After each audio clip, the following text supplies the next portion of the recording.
Rogers is 15. He was last seen by his parents on February 25th in Hendersonville. Sebastian has autism. Helicopters, drones, and dive teams have also been brought in to try to find him. I just want my baby to be okay. I don't know where he's at. You're not in this situation. You don't quite understand. I can tell you that Mom, myself, and the father have worked very fully and cooperatively with all agencies across the board. We have anything that they've wanted, we have provided. In order for him to actually do something that's out of the normal, something would have had to happen that he just felt that he couldn't deal with anymore. And he doesn't belong to nobody, but damn it, he's mine. And he's mine. Today on March 12th, in presenting this case, it's now been a little over 2 weeks since 15-year-old Sebastian Wayne Drake Rogers disappeared from his home in Hendersonville. The current location of this case is based in Hendersonville, Tennessee, which lies just north of Nashville. It is in Hendersonville where Sebastian resided with his mother and stepfather, and it is also the place where his last known whereabouts have been recorded. This case is being referred to as a combination of the Madeline Soto and Summer Wells cases. The circumstances surrounding it are highly suspicious, leading the public to speculate about the knowledge that perhaps Sebastian's parents might possess, just like with the Madeline Soto case. It is possible that something unfortunate has occurred to Sebastian, and maybe his parents are the only ones aware of what that might be. Similar to the unresolved mystery of Summer Wells, who vanished and has yet to be found, Sebastian's disappearance continues to baffle everyone. Now, in this content, I'm going to lay out a timeline. We're going to discuss who Sebastian is, what we know of him, his last sightings, and then we're going to cover a timeline of events as far as like what the investigators and authorities have been accomplishing to where we are now. On March 13th, I'm featuring different timelines here of different news reportings that have been coming in because the case is considered to be extremely urgent. And then at the end of this video, I'm going to end with some breaking news. Something that literally in the last hour today has just come out. So let's begin with Sebastian Rogers. Sebastian Rogers, a 15-year-old minor with high-functioning autism, mysteriously disappeared between February 25th and February 26th of 2024 in the area of Beach and Shackle Island near Long Hollow Peak. On Monday, February 26th, around 11:17 a.m., the Tennessee Bureau of Investigation, also known to be TBI, issued an endangered child alert on behalf of the county sheriff's office. The initial assumption has been that Sebastian has left his house without anyone knowing where, why, or even how. Many unanswered questions remain regarding what he was doing at the time of his disappearance. So here's a summary of the information that I've gathered so far. Sebastian was living with his mother, Katie Proudfoot, and his stepfather, Chris Proudfoot. Sebastian's biological father, Seth Rogers, shares custody of Sebastian, and he lives in Clarksville. But at the time of Sebastian's disappearance, Sebastian was last known to be in the residence of his mother, Katie, and stepfather Chris's home. Sebastian's stepfather, Chris, was said to be in Memphis for work at the time of Sebastian's disappearance, and so Sebastian was only under the care of Katie. Katie would usually spend weekends with her husband, Chris, in Memphis when she didn't have her custody agreement or time shared on weekends with her son Sebastian. But this particular weekend was Katie's weekend. So she had her son home, and phone records indicate that Katie and Chris shared about a 2-hour, 15-minute conversation, also known to be a very long conversation, before Katie started to drift to sleep on the couch. Chris, you were at work. You were out of town at work, Yes, so ma'am. you were not even home. Correct, ma'am. And Mom, you fell asleep on the couch about 10 o'clock, but you said that Sebastian went to bed at 9 p.m. And then you got up off the couch and you went to bed, and you said that was around midnight. Midnight. And nothing was unusual at that point. Everything seemed okay. There's actually a piece of, so to make something very crystal clear, so that way Okay. there's transparency across the board. Me and the mom were on the phone at 9:43 or 9:46 in the evening. We stayed on the phone for quite some time. The call logs have been verified by all the police departments, TBI included. We stayed on the phone. It was very lengthy. Mom did slightly start falling asleep while she was on the couch.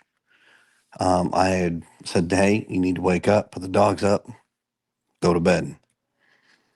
Now, mind you, that was right around midnight, just before midnight or right around midnight. So then mom does go to bed and wakes up early in the morning to go wake her son up, get him ready for school. And now we have a worried mom who can't find her son in the house. Mom made an effort to look and search several times. Mom has called me at the time and asked me, she was like, I can't find him. I was like, do what? She goes, yeah, I cannot find him. I said, well, hang on. I made the phone call and reported it to the sheriff's department because that's what we're supposed to do. And within 10 minutes, the sheriffs were dispatched to the location. This was the night of February 25th. Sebastian was described as wearing a black sweatshirt, black sweatpants, and his glasses. There are a couple of key facts about the case of Sebastian missing. Plus, I'm an autism parent, so here's a few things to bear in mind. Having autism does come with quite a few side effects, such as trusting people very easily, needing substantial support from others, even if high functioning, autistic tics, autistic sensory needs, and possibly eloping or wandering away. Now, eloping means that the autistic individual, they run off. Part of giving an autistic individual substantial support is helping ensure they don't do something like that, because obviously it can go very bad. They can just simply run off. They can run into traffic. They can walk out the door and just run away. Anything really. So it's important to note that Katie had said her son Sebastian was not a runner. Like, end quote, he's not a runner. He's never run away before. This was also confirmed in an interview by Seth, who is Sebastian's biological dad. Seth further clarified that his son missing by his own accord would be a difficult theory to believe because Seth and Sebastian, father-son, they've had their differences on occasion. Seth would tell Sebastian the house rules. He sets boundaries for Sebastian. Sebastian didn't always like it, and most of the time, Sebastian would just storm away to his room if he was upset, or he would indicate, I don't want to talk to you. But never did Sebastian ever indicate that he wanted to leave the home. The other thing to note here is Sebastian didn't like to be without shoes. This is pretty important because according to his mother, Katie, all Sebastian's shoes were accounted for before he went missing and after. Seth further agreed with this point that his son didn't go without his shoes by sharing a story about Sebastian's experience one time in his life when he was barefoot. I keep praying that he's alive. I keep praying that somebody's going to see him, that somebody's going to call 911. Seth's 15-year-old son disappeared barefoot and with a flashlight. He decided that he wanted to step into a mound of what he thought was dirt, and it was fire ants. And since then, it's always been, he doesn't like to get his feet in the dirt. He likes to have his socks and shoes on. Also, a flashlight was missing when Sebastian was discovered missing too. While that would seem like typical for somebody who goes missing in the night to carry a flashlight, it's actually been assumed that this might have been a sensory thing for Sebastian, as many autistic individuals enjoy lights and music. This was known to be Sebastian's favorite flashlight. Sebastian also did not take his phone with him when he left. So the fact that Sebastian has vanished and his phone was left behind does not look good for two reasons. One, phones can be tracked. Two, Sebastian did know how to call his father, Seth, and he did understand how to reach out to 911 in the event that he would need to. We're not sure on the details yet of why his phone was left behind. I know that we keep our daughter's phone in a separate room. Like, she can get to it if she would absolutely need it. And if she ever went anywhere, I usually have to remind her to put it away and not overuse it. But at night, we do that. It's a parental rule in my home. My daughter needs to rest. She doesn't need the distraction late into the night. She has school, priorities, all the things. So case in point, it doesn't really look good seeing as to how Sebastian left his phone when he went missing. Really key fact here. Autistic individuals generally thrive in structured routines. And so it seems very conflicting to say that Sebastian left home, ran away on his own accord. In other words, when he didn't have a tendency to elope, wander, or in Katie's words, he's not a runner. Why would an autistic child break routine, cause himself great distress and discomfort out of what he knows to do something that he usually wouldn't do, like, just leave in the middle of the night, and without his shoes? There were no signs of a break-in. Allegedly, the door was locked. Ultimately, that has been what Katie and Chris have defaulted to, that Sebastian must have just exited the home with his flashlight and no shoes and no phone. It should be noted that Sebastian also takes medication, but it has not been identified what kind of medication he takes. So, all that to say, we're not really sure if there was a side effect that might have led Sebastian to do something that he normally wouldn't have done, dependent on medication. Seth, as far as he could tell, was not aware that Sebastian's medication would cause Sebastian to act out of character and to just leave the home. So, it's a mess. This young man with disabilities is just nowhere to be found.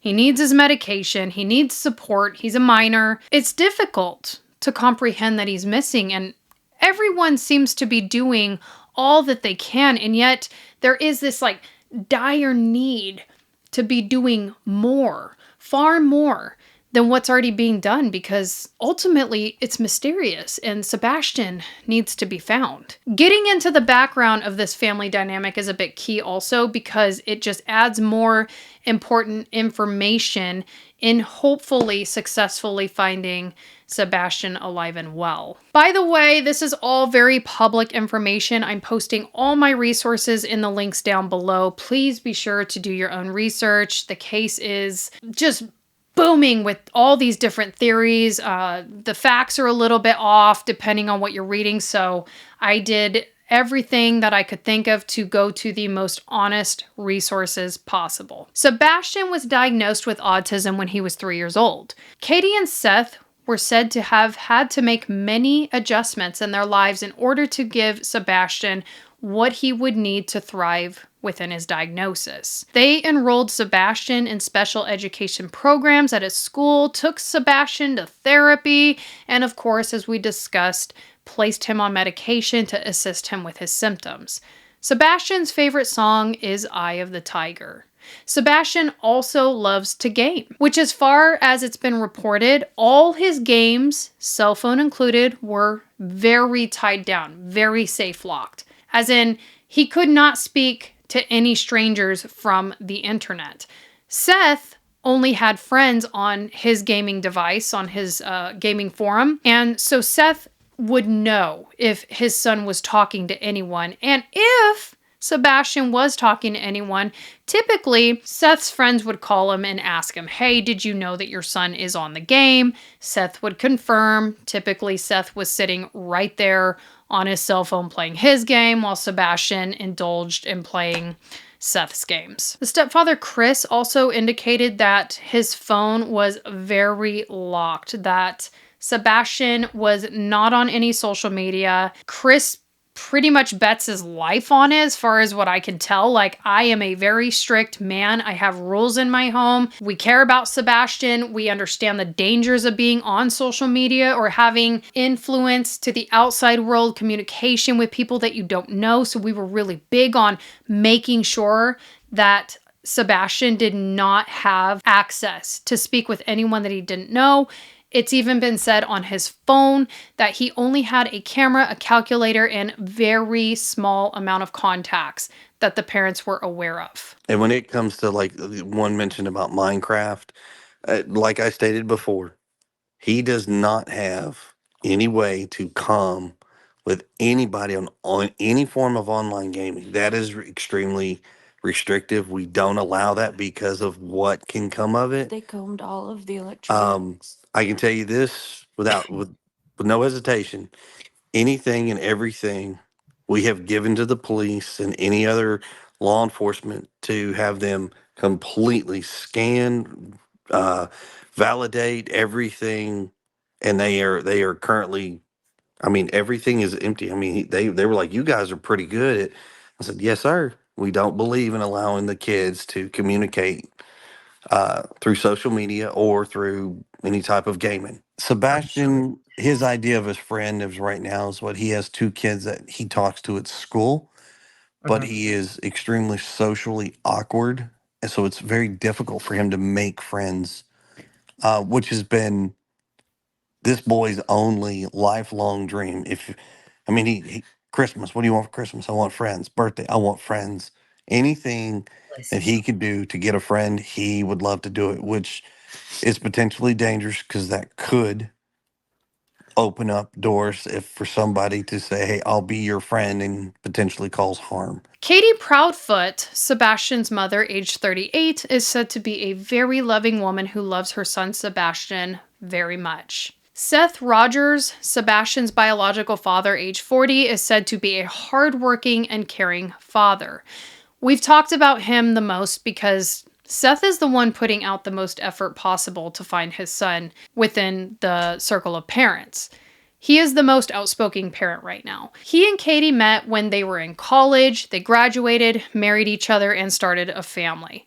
Seth is very involved with Sebastian's life and development. Seth taught Sebastian how to ride a bike, how to play baseball, and how to fix things. He took Sebastian camping, fishing, and on roller coaster rides. Seth is an excellent protector who is very close with his son. Seth's powerful declaration to locate Sebastian and confidently state that Sebastian will return is filled with love and unwavering faith. It's priceless how much this man absolutely loves his son. I'm going to link it below, but there was an interview that came out with Seth and some questions got answered about how he's doing, what he's doing, and what his intentions are in finding his missing child. Seth recalls the day that he found out that his son was not with his ex-wife, Katie. Seth had just gotten off work at 7 a.m. when he got a text from Katie's husband, Chris, saying, "Call me, it's 911.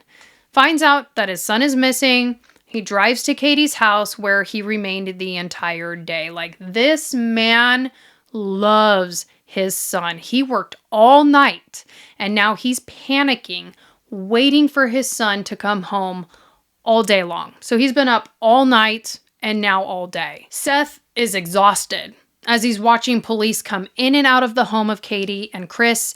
He's getting questioned and, he's like, "You know what? I'm just here. I'm just here looking for my son. I've been at work for 12 hours. He's crying also as he speaks in the interview. You can hear his tears. You can hear him sniffing. It's unbearable, honestly. It's worth it to listen to, but oh my God, it's so sad. It's sad. So he ends up telling the host about how the authorities took their phones and they were verifying basically the stories of what Katie and Chris and Seth were saying about, where they were when Sebastian went disappearing. Seth then also verifies that Sebastian would not run off. He's just not that way.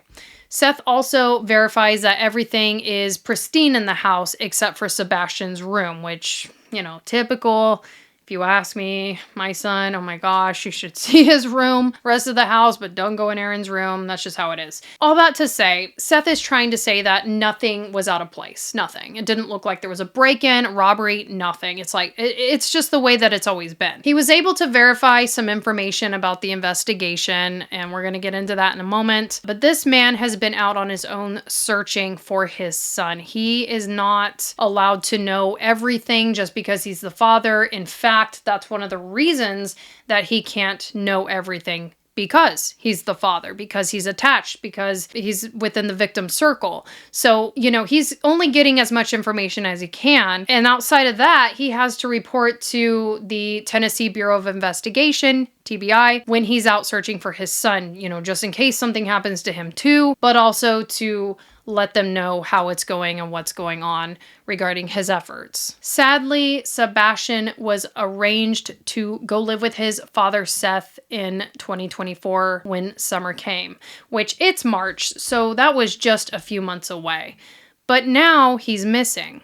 However, Seth confirmed in this interview that Sebastian never expressed any concerns regarding school or his home life, and I do believe that does mean that he was not concerned over Sebastian's well-being in the care of both Chris and Katie. It was never expressed to Seth that there were any issues with his parents. Have there been any leads, any leeway, any semblance of any type of hope in finding Sebastian in your search? I always have hope. I always have hope. I always have hope. I got to have hope because I can't believe that he's dead. Yeah. If you mind me, So I get up every morning and I hit the road. I drive around, put flyers out, and I hope that I get to see him. I hope I get to make a left-hand turn and he's there, or I jump on the interstate and he's walking himself to me. I just keep praying. Of course, and we're all praying with you. Trust me, brother, we are all praying with you. And he's not known, Sebastian's not known, as you said as well, he's not known to just go and wander off or to just run off the way that he did, correct?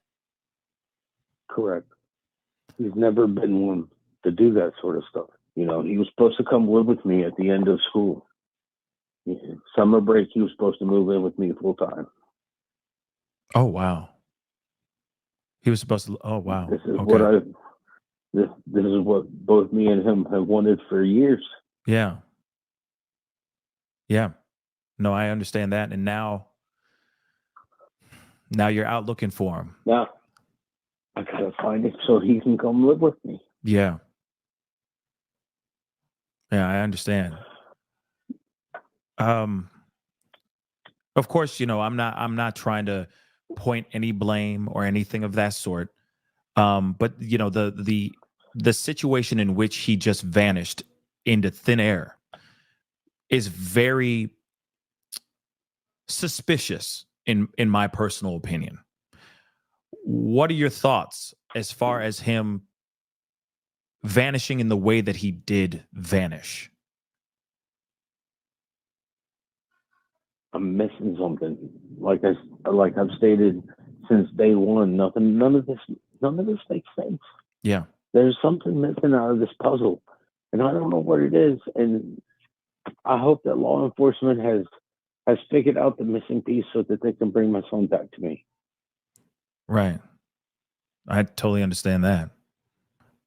Has there been anything that you've heard so far? Maybe a piece of a clue, anything you said? I understand that there's pieces to this puzzle that are missing, but did they happen to give you at least something that could be some semblance of a piece to a puzzle? No, they're not including me in on. They tell me what they do, but they're not including me in on what they find. I understand. I do understand. Especially with your with your experience, of course, being a police officer as well. I can only imagine. Deputy sheriff. With all due respect, my apologies. Sorry. Well, I take my oath to the Constitution of the United States and the Constitution of Tennessee very, very dearly to my heart. As a deputy sheriff, that's what we're supposed to do. Make sure people don't infringe upon people's constitutional rights. Yeah. The last time Seth ever spoke with his son, as I understand it, was Thursday, February 22nd, before Sebastian vanished. Now let's talk about the stepfather, Chris, here for a moment. Chris, as far as Seth could confirm, had been gone in Memphis all week. So there was speculation that maybe Chris had, done something to Sebastian somehow before he left for the job when he went to Memphis. However, that doesn't seem probable that he did because he was not presently there that week at home, allegedly. I'm going to circle back to this in a moment here, but, who is Chris Youngfoot? As far as we know, Sebastian and Chris didn't have their differences, and I do have a tendency to believe that. I'm sure there were moments, like, how Seth said, father and son, those moments of bickering or not getting along, but autistic people, man, they'll talk. It's a part of autism. They're like really honest. Like if you're fat, they're going to tell you, okay? They speak their minds very honestly. So it wasn't believed that they had like really bad differences. So far that we know. It's even been said by Chris that Katie, Chris, and Seth got along more than the usual couple would. Like, a remarried man taking on another guy's family, the son and everything, especially with a disability. Chris declared like, we're good, I can tell you this. His father's very much involved in his life. Yes, very much involved in his life. The relationship between all three of us as parents is not your common one. Me and the father talk on a regular basis. We call each other, we talk. Hey, if we heard anything, how's he doing? Is he acting up? It's not, there's no really animosity in between the parents. I didn't get that so much from Seth, but I trust Seth. And Seth has not led us on to believe that Chris is somebody that he doesn't trust. I really think we would have heard that from Seth.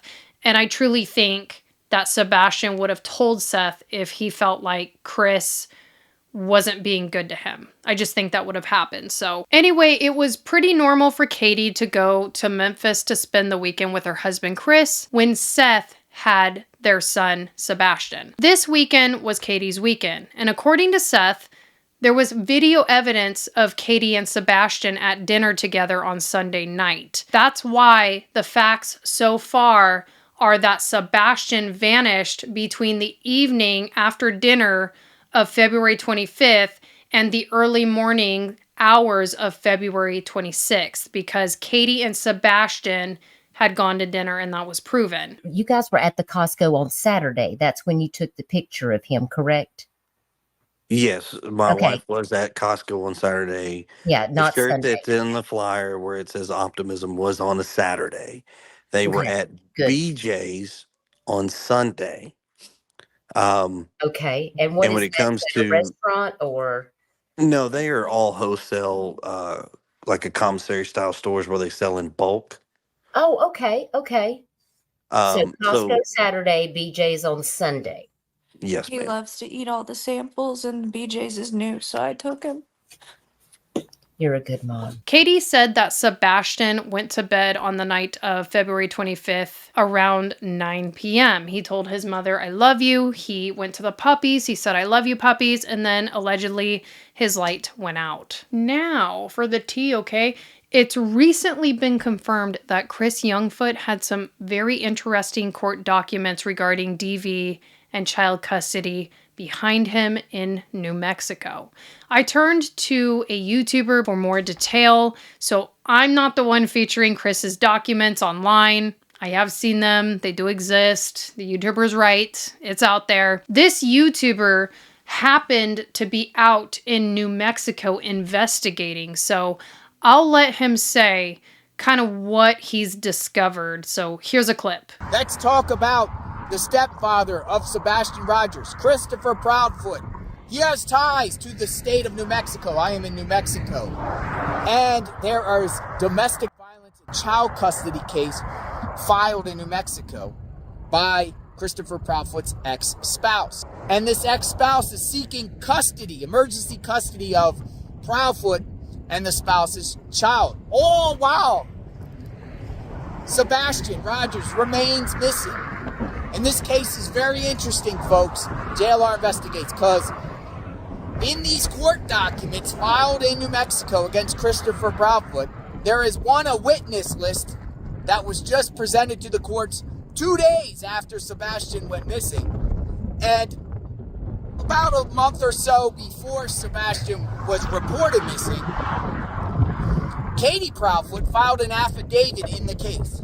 It makes me wonder about motive here, because Christopher Proudfoot, Katie Proudfoot, the number two only suspects in this case. Okay, well, yeah, that's not great, right? Like, that's not the best news. Chris has provided a statement about that in a podcast that he did with Duchess. Link is going to be down below as well. I'm going to go ahead and release a little clip of that statement on behalf of Chris. I was very disappointed when you told me that people were harassing you and attacking you.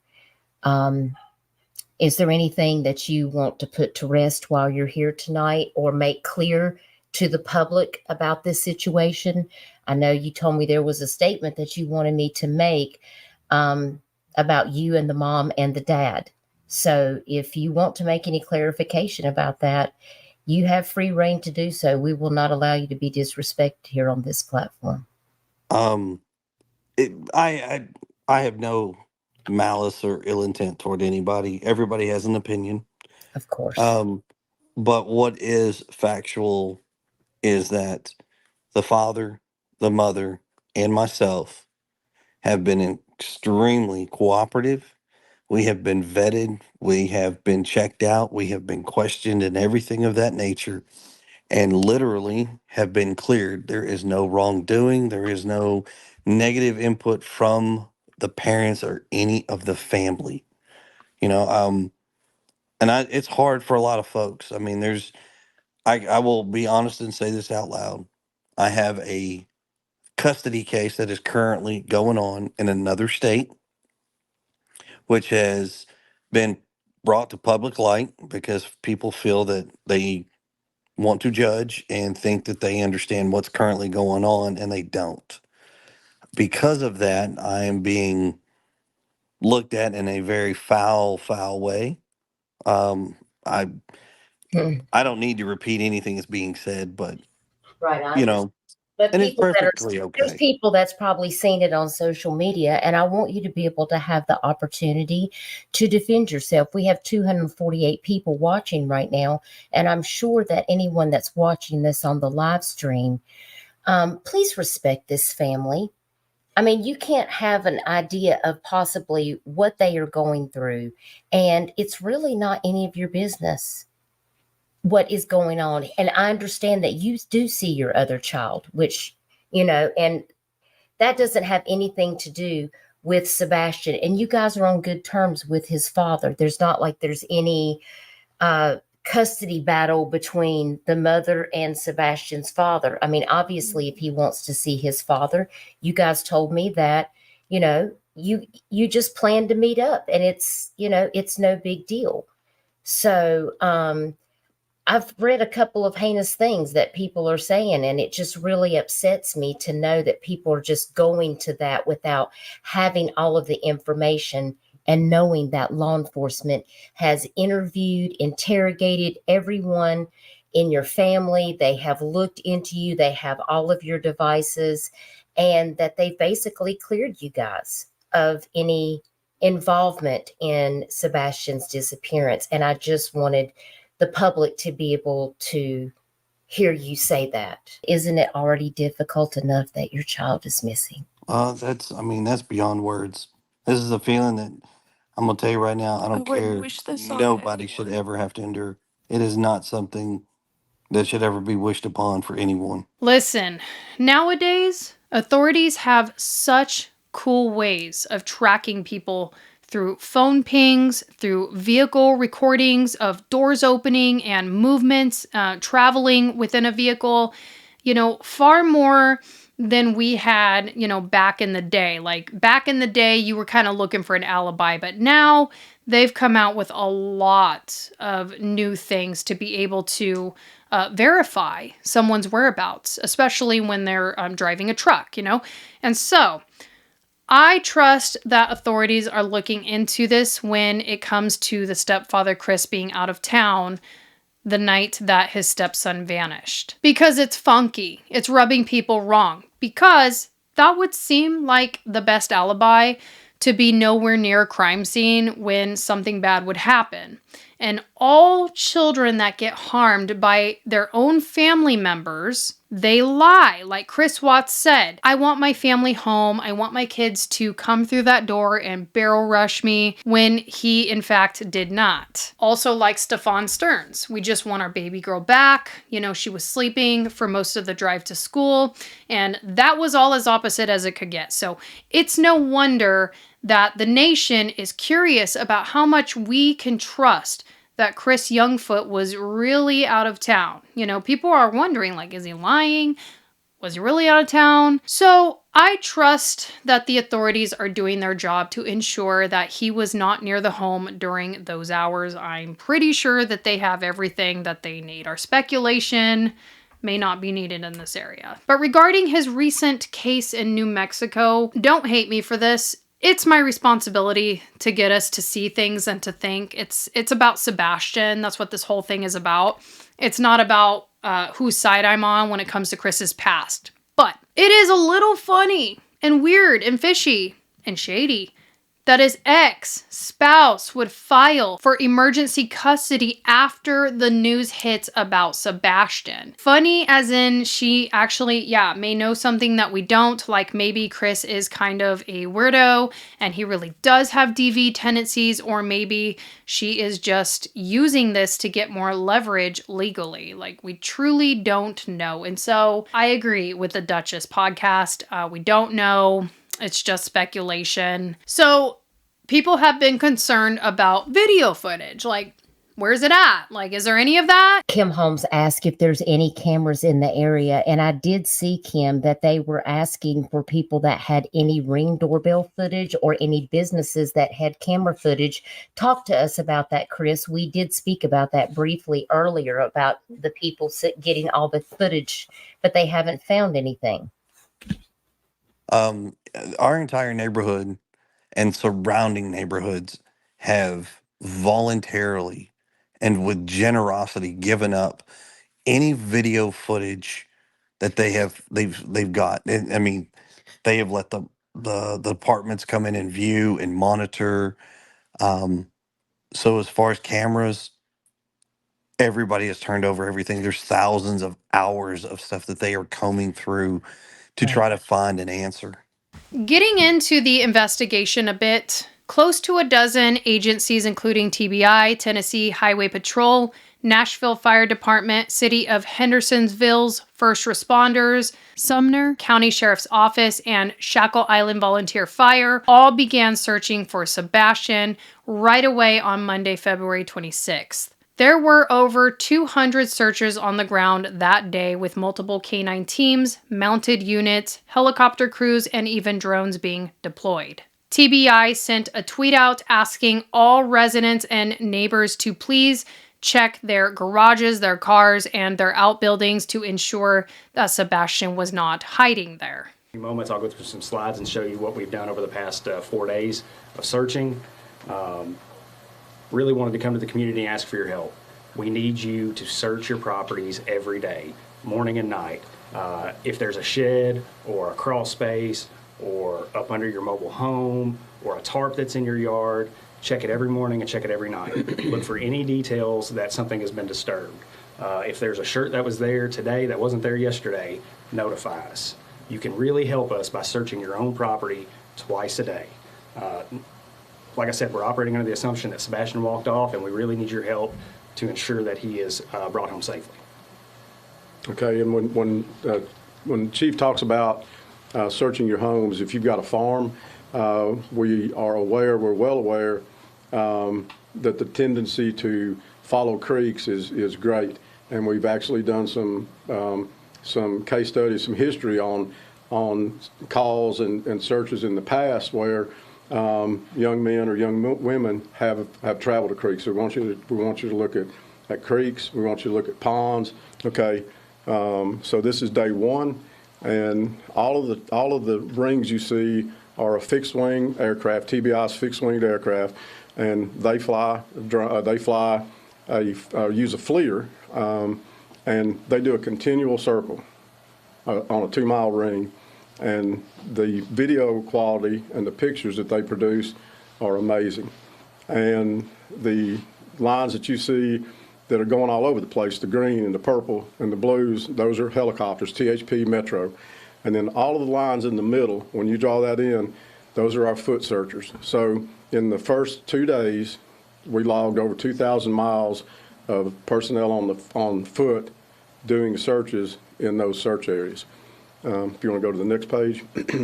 So that's day 2, and you can see we're continuing to expand those search areas, and you'll see clues, you'll see markers. If a searcher finds something, they mark it. We send a detective or detectives to that scene or to that area. And if they find evidence, we haven't found any evidence. But if they find something that they think is substantial, CID investigates it. Go on to the next day. That's the next day TBI was back. That second day we had really bad weather with rain. And so these are the rings from TBI again. And they did some almost tri-oval type figures when we were looking at particular areas, and they were looking at streams at that time, and a lot of helicopter, and then more ground troops. And then we got one more day. And then today we're expanding west, and you can see those areas that personnel are searching. And so what we do is we get them in, and we've got an app that they utilize, and they create tracks, and you can see the tracks in those sections as they do the search. And we've got several other things going on. We're utilizing drones, K9, and UTVs, ATVs, horses, aircraft, and anything at our disposal to get Sebastian located. Like I said, we're operating under the assumption that Sebastian walked off. We have no evidence to disprove that. The family has been nothing but cooperative with law enforcement in our investigation. We are truly operating under the assumption that there's a child missing that needs our help. So if the public is out there and you have a house close by or not close by, right, check your property twice a day. What's the weather been like to possibly affect the search? Weather, our primary concern with weather is for Sebastian. So the rain that we got and the cold temperatures yesterday and into last night gave us concern for hypothermia. But for rescuers, we put rain gear on when we go. Our mounted people, we're using a lot of tactical officers at night with FLIR or with night vision.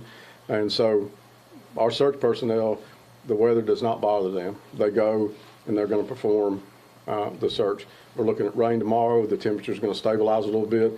245 and 17 are feeding us weather on request, and National Weather Service is working with us every day, sending us information if anything changes. You guys been able, since Sunday night, Monday morning, been able to actually put eyes on Sebastian? Has any video actually shown him walking? We have had several clips that have come in. Several of them we've been able to dispel that's not Sebastian on that clip. We are still working every lead that comes in. So as the video comes in, our detectives, we're working really well alongside the TBI and all of our other law enforcement partners in the region to make sure that we're getting on them just as quickly as possible. There is not a confirmed sighting of Sebastian on camera. Gotcha.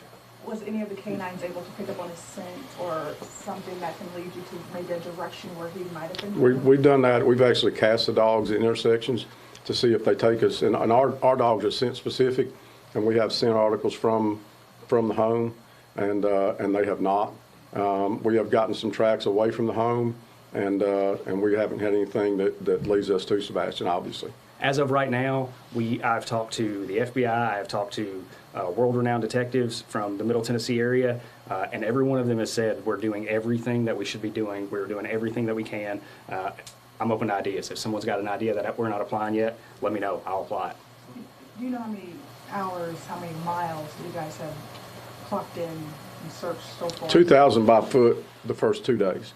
One thing I've learned about autism is the stamina, the pain threshold, the drive in these men and women, young boys and young girls, is greater than ours. Autistic individuals are often trusting and curious, making it all the more distressing that this young, inquisitive, and trusting boy has disappeared without a trace. While he may not require as much support as someone with low-functioning autism and is verbal and, relatively independent due to being high-functioning, his condition is still a challenge. By Tuesday, February 27th, the pursuit to find Sebastian persisted as the TBI elevated the alert level to an amber alert at approximately 3:25 p.m. The temperatures had dropped and the colder weather approached the region, and the urgency in finding Sebastian grew as authorities remained uncertain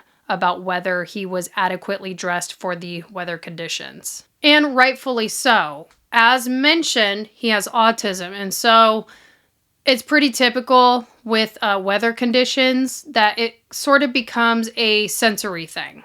So if he's not dressed properly, then, unlike somebody that doesn't have autism, he's not going to understand necessarily how to be comfortable in that situation. And it will cause an autistic person to go into an absolute meltdown at the sensory discomfort. So I think it's great that they honored this autistic minor by putting it to be an amber alert so quick. At this point, they implemented playing his favorite song, Eye of the Tiger, as a bunch of people just gathered and put in a lot of search efforts. Although a possible sighting was reported on Newman's Trail, authorities verified that it was not Sebastian. Wednesday, February 28th, despite the rain and 40-degree temperatures, officials persisted in their search for the teenager who had gone missing. Thursday, February 29th, authorities stated that multiple tips had been received following appeals for individuals to review their security cameras. However, none of them were verified sightings of Sebastian. On that particular day, a glimmer of hope emerged when search dogs diligently followed a scent, only to discover that it was a deceptive signal. Now, that is what the news reported. However, when Seth, the biological father, interviewed, he mentioned that the scent carried to a construction site and abruptly stopped, which led Seth to think that maybe his son might have went there and at that point been picked up by a car.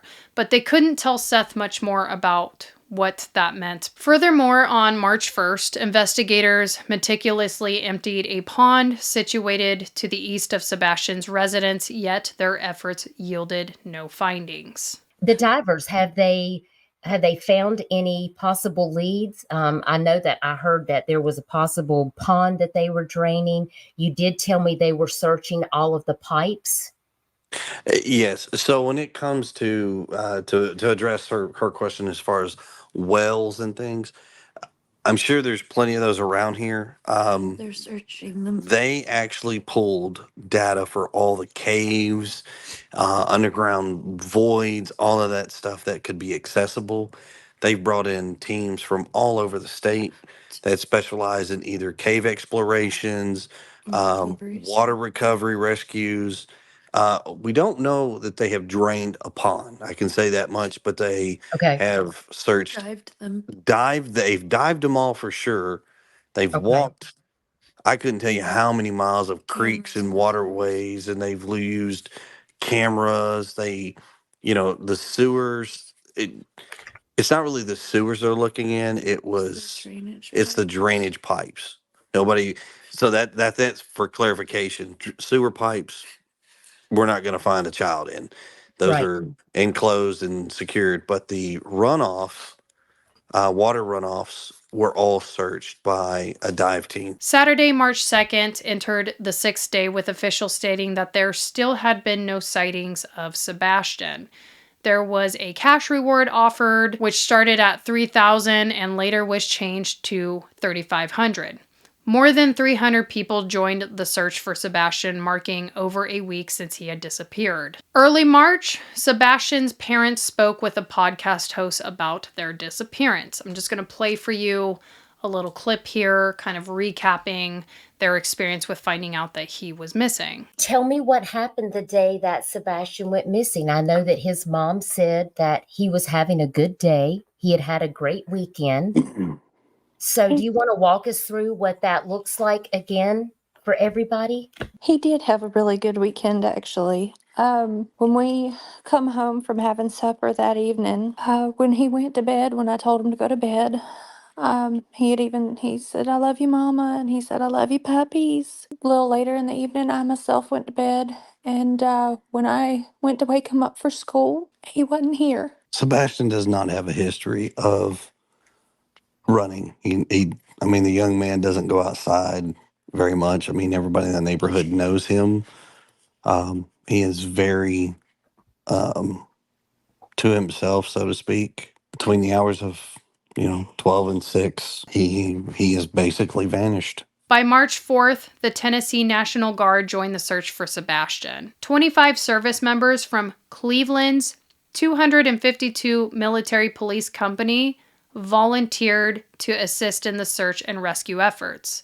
The authorities announced that they were scaling back the ground search for Sebastian and transitioning this into an investigation after a week of intensive efforts, and still no signs of Sebastian. On March 7th, investigators went all the way to Kentucky in search of Sebastian, leading them to a landfill in White Plains. The sheriff's office revealed that trash from Sebastian's neighborhood in the beach area was disposed of at this landfill. Officials described the search as a precautionary step to rule out potential leads and uncertainties. They stated there was no concrete evidence linking the landfill of investigation for Sebastian. Now, this is honestly so great that they did this, and according to Nick Barris, who released a statement between March 8th and March 9th, he had connections with a neighbor around the area that Sebastian went missing. The neighbor confirmed that garbage gets picked up in the area on Mondays between 5 a.m.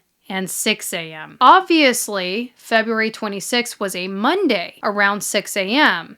When Sebastian was discovered missing, that would mean between 5 a.m. and 6 a.m., the garbage was long gone. So this is a look into why authorities obtained a warrant to search the garbage from the neighborhood. Not just from Sebastian's residence, but from anyone in that area that, surrounded the home that Sebastian went missing from. A significant shift in the case of Sebastian Rogers, the missing autistic 15-year-old. It's a case we have followed closely since he disappeared. We care what happens next, just like you. And now 1 week after Sebastian vanished from his Sumner County home, authorities are scaling back the search effort, and they are now calling it an investigation. Nick Barris shares the latest details, and we also hear for the first time publicly today from the missing teen's mother and stepfather. The original thinking was that Sebastian Rogers left home on his own, but the fact that he disappeared without a trace now has authorities looking into the very real possibility of foul play.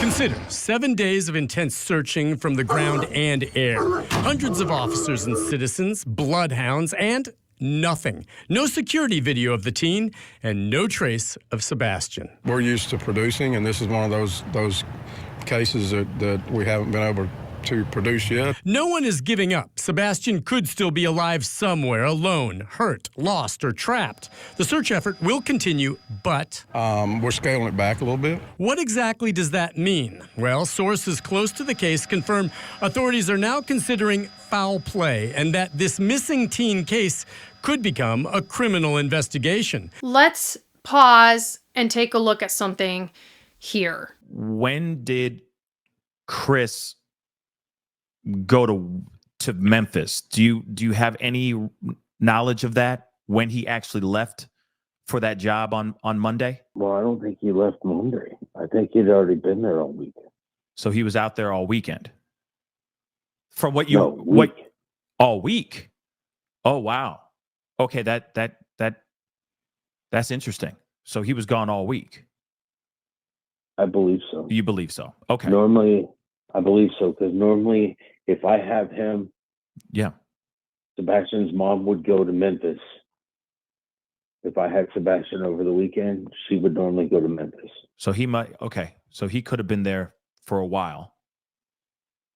Yeah. And then, Now, that was Seth, Sebastian's biological dad. Some people are wondering about the verbiage of his statement when he says that Chris was gone during the week, because the host asked him about the weekend and he said, no, the week. We were wondering if this means Chris comes home on weekends that Sebastian is home. Does he? If he's working in Memphis, and on the weekends that Sebastian's away at his biological father Seth's home, and Katie leaves the residence to go spend time with her husband Chris in Memphis, then does that mean that Chris comes home on the weekends that Sebastian's there? Is that what that means? What could Chris mean in running a strict household if he's gone all the time on the weekends? Like, when does he come home to raise Sebastian with Katie? That's basically some questions that some of us have. Was Chris home that weekend if he was gone during the week? Or did Seth mean that he was gone all week and through the weekend? Did he come home at any point? We're curious. The other thing is, a vigil was held for Sebastian, and it's been noted that Seth did show up and Chris and Katie did not. I don't think they were just like blatant no-shows. I think they just did not go. And we're not sure why. People are upset. That's, that's like a wedding. That's like a funeral. There's just some things in life you don't miss. And this, in my opinion, was one of them. And I know I'm not alone in that, because I read what people think and say. I'm not influenced by it, so I'm not sure what's behind that. But again, I trust authorities. Now, as of today, 3/13/2024, there's new detail. A video has come out that is part of the investigative file regarding Sebastian, and I'm going to go ahead and feature that right here.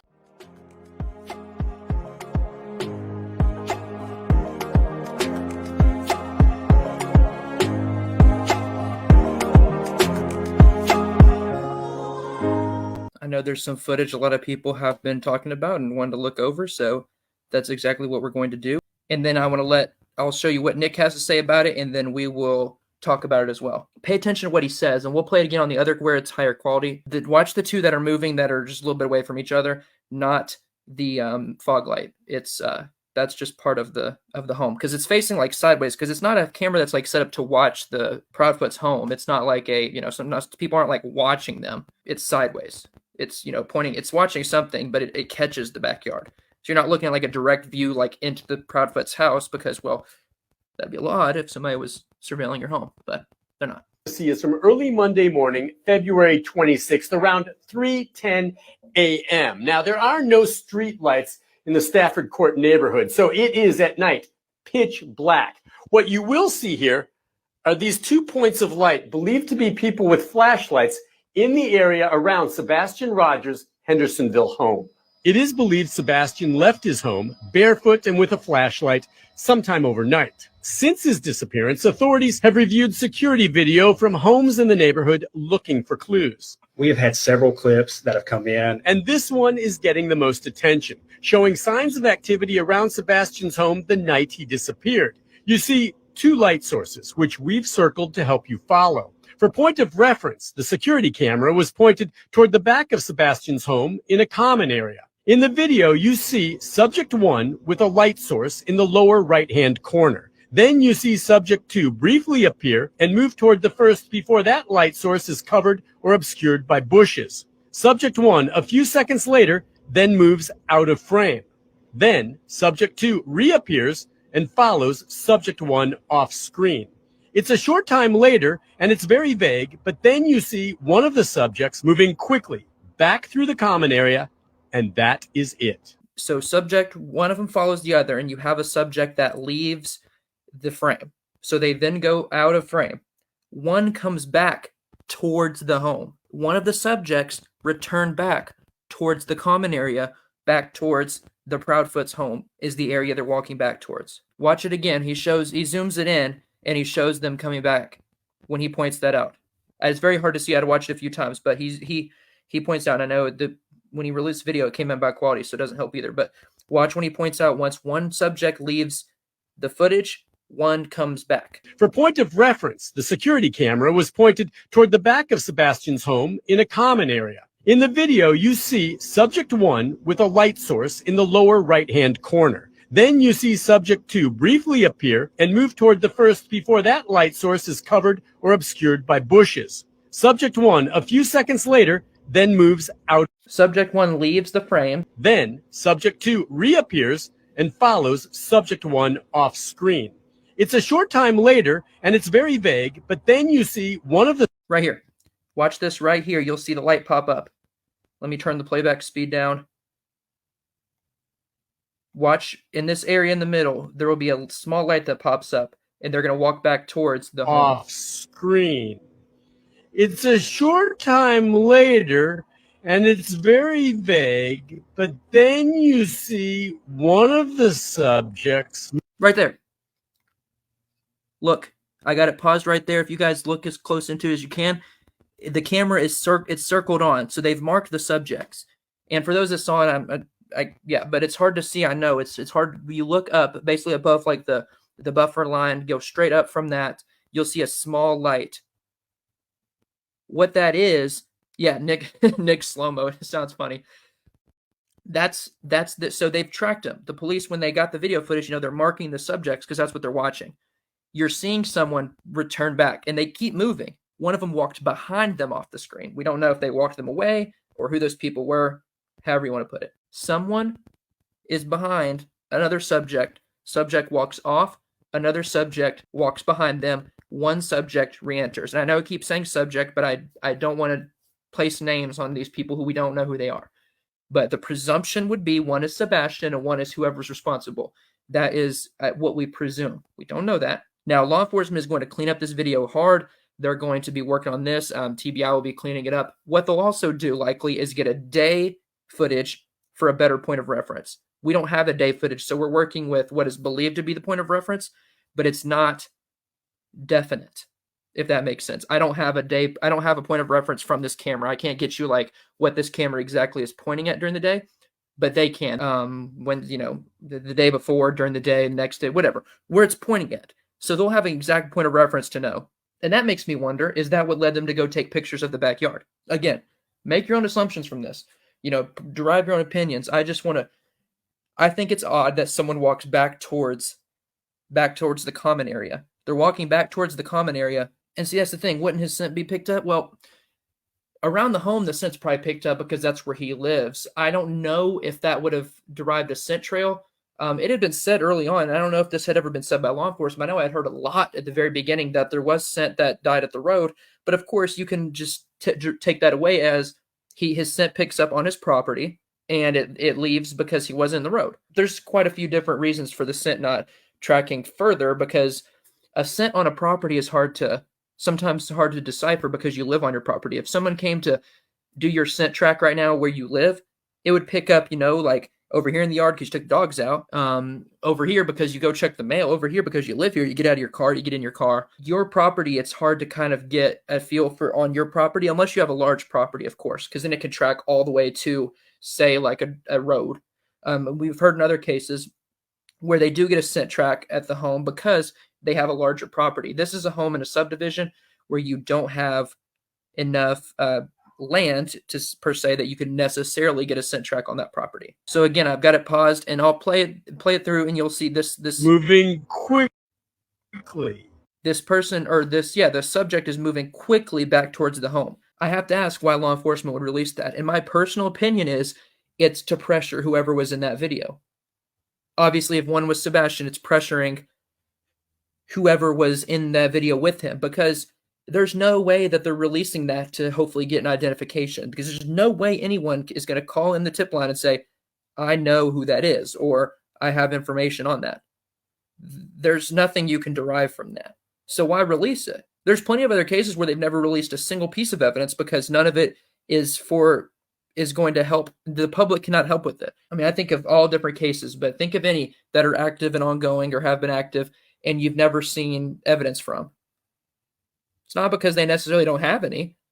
It's because their evidence is not going to be, they're not going to get anything from the public by giving it to you. I personally believe that they're trying to put heat on whoever was in that video. They're trying to say, hey, we know that you were on this property or near this property and you were with somebody else. So it's time that before we find a better footage of you or find footage elsewhere that possibly shows you, or find DNA, something, before we find more and we come to your door, come to ours, is what they're saying. You know, it's the putting in front of your face that we're getting closer. We have something in this case. So you didn't get away with this scot-free. So you can either come to us, work with us, you can give us information, you can be the person that cooperates and it helps you out, or you could possibly be facing, you guys know what would come from that, what you could be facing if you are responsible for the demise of a child. There is a difference if somebody comes forward with information that is involved or waits and gets caught. If you leave them investigating for however long it takes and you get caught later on, it's going to be a lot worse for you than if you come forward and you give information, especially if more than one person has information. As of today, March 13th of 2024, Sebastian has not been found. If you have seen Sebastian or you have information about his whereabouts, according to Seth, give him something to eat. Do not let him come into your home. Immediately call the county sheriff's office at 615-451-3838 or TBI at 1-800-TBI-FIND. That's 1-800-TBI-FIND. Thank you guys so much for tuning in. I really appreciate it. And I'll be doing some follow through, maybe a part 2 video. But my biggest hope and prayer is like declaring that Sebastian return safe and sound. Like I'm going to manifest that right now. I think the family deserves to have Sebastian home. We deserve to have Sebastian in our world. We deserve it. He deserves it. So let's bring Sebastian home safe and sound. I'm Chelsea J. Crime Light out.